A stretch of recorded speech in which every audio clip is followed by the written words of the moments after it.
Royal Caribbean's The Key is a VIP pass that you can purchase for your cruise in order to get added benefits, but I gotta tell you, I don't like it and don't recommend it. However, I've got a couple ways that I would fix The Key up next. Hey everyone, it's Matt from RoyalCaribbeanBlog.com. The Key is a pretty popular add-on that you could purchase for your Royal Caribbean cruise that gives you added benefits that you can enjoy during your sailing. The problem with The Key is the benefits essentially sound better on paper than they really are in practice. In my opinion, many of the benefits are simply not worth it because they're not as lucrative as they sound, and many of them could also be attained similarly without purchasing The Key. But I was thinking, how would I fix The Key? What would I do to change that to make it better and not really just go over the top of like just offering free things, but really think about how to improve The Key so it's actually a good value or a reason to book it. So today I came up with 4 ways I would fix The Key for Royal Caribbean. Number 1, and this is the big one, is I would address the reserve times. So with The Key currently, you'll be able to get reserve times at certain signature attractions. The problem with this is the signature attractions are usually not the most popular ones, and or the times really do stink. Usually it's for things like the Rock Wall or the Flow Rider, which don't usually have terribly long lines, and more importantly, the times they offer are usually while you're in port or very early in the morning or during dinner time.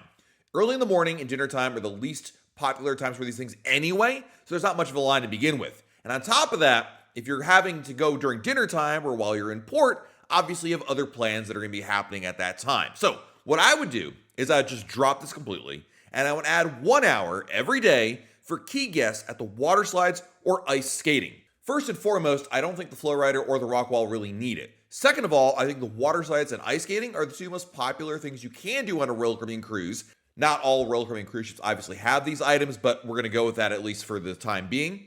And on top of that, I think it would actually add things people would want to do. So put 1 hour every day, not like, 2 o'clock on day 2 and 5 o'clock on day 7, just 1 hour every day. And if it is in the morning, I'm okay with that, but just make it consistent, having a time every day. And that way it's just like an early access type experience. If I knew I could tackle the water slides every single day at a certain time and have a much less of a wait, or be able to take my kids ice skating on a particular day and not have to worry about sign-ups because those really do go quickly, that would be a huge benefit for having The Key. And I really don't think there's much of a difference, quite frankly, in terms of cost for Royal Caribbean compared to what they had before. This just actually provides actual value to attractions people actually want to do.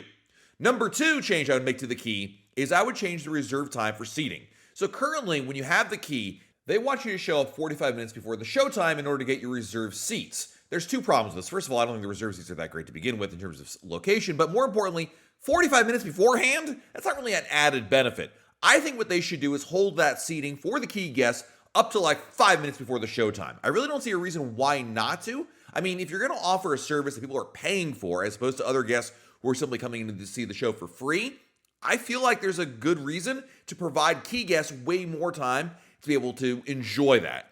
That, to me, says what a VIP pass is all about. Being able to bypass the line, not having to really change your schedule all that much. And again, I really don't think it's that much of an issue to hold like an entire row because they usually do that anyway for the Key guests. I just think that makes a lot more sense and just provides people a lot more flexibility. Again, similar to the change to the water slides and ice skating, it's about convenience and providing more convenience. And I don't think there's any cost difference, quite frankly. It's just about holding that space a little bit longer so that way people can slide in much closer to show time.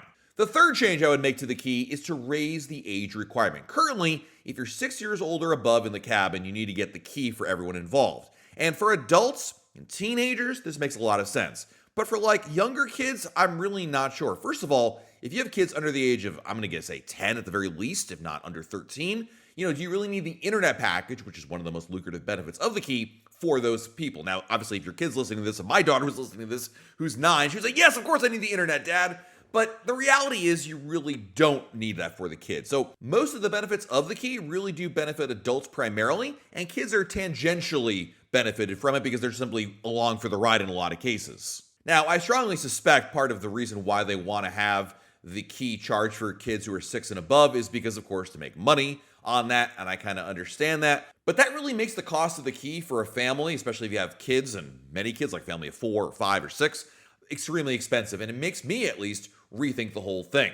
Personally, I think it makes a lot more sense to raise the age minimum for the key to something like 13 or even 18, whatever the age is, somewhere in the teenage range, I think would make a lot more sense. Now, if you're Royal Caribbean's revenue department, you're probably balking at that idea, and perhaps a workaround for that is instead to offer the key as a package deal for 2 people, or 4 people, or for the entire duration. I'm not sure, they can work with the numbers there, but I really don't think that 6-year-olds all the way up to about, again, 9 or 10-year-olds truly need it. And I think the price of the key could be reflected in the fact that they maybe change that for adults and younger kids are essentially grandfathered in or included however you want to look at it.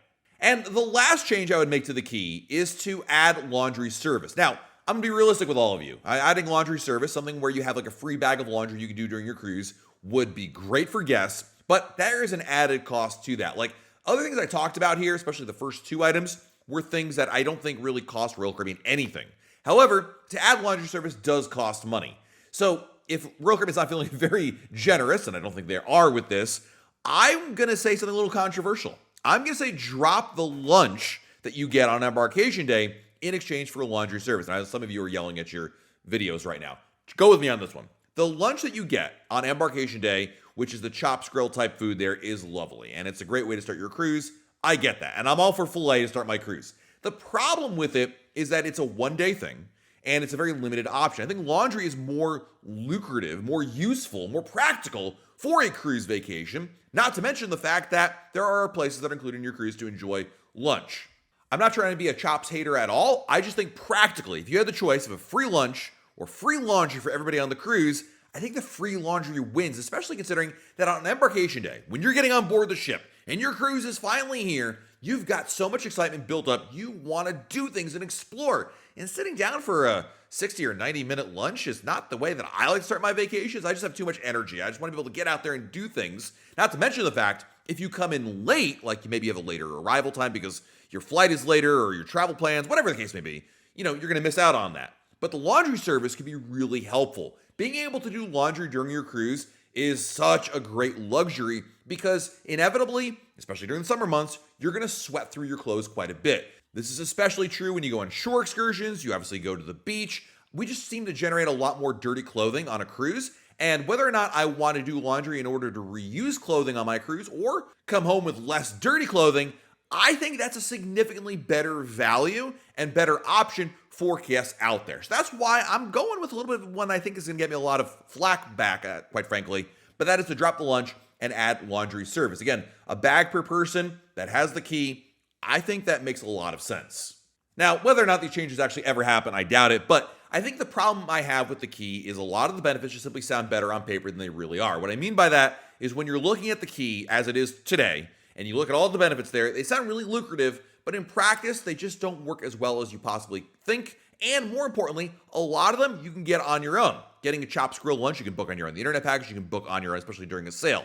The only benefit you can truly get with the key that you can't get anywhere else is the carry-on bag drop-off that's available on embarkation day, but that's like going to benefit you for about a few hours before your staterooms are ready to be able to go into. It's a nice thing to have, and I've done it a couple times, but it's not the best thing in the world. Many people point to the key being worthwhile if you can get a good price on the key that is negligibly more expensive than the cost of an internet package. And that's great, but these days, Royal Caribbean's prices aren't quite that low for the key, and oftentimes I see the price much higher, especially on newer ships. Let me know in the comments below, do you agree with these changes? Would you love to see these changes? And if not, or maybe in addition, what changes would you make? Keeping in mind, by the way, we're trying to be as practical as we can with these changes to the key. We're not just throwing in, a bunch of free things that Royal Caribbean is going to eat the cost of. I think I'm trying to look at this as an opportunity to improve the product without really adding a lot of cost for the cruise line. While you're down below our video, hit the like button, subscribe to our channel, and turn on notifications. That way YouTube will let you know we have a brand new video to share.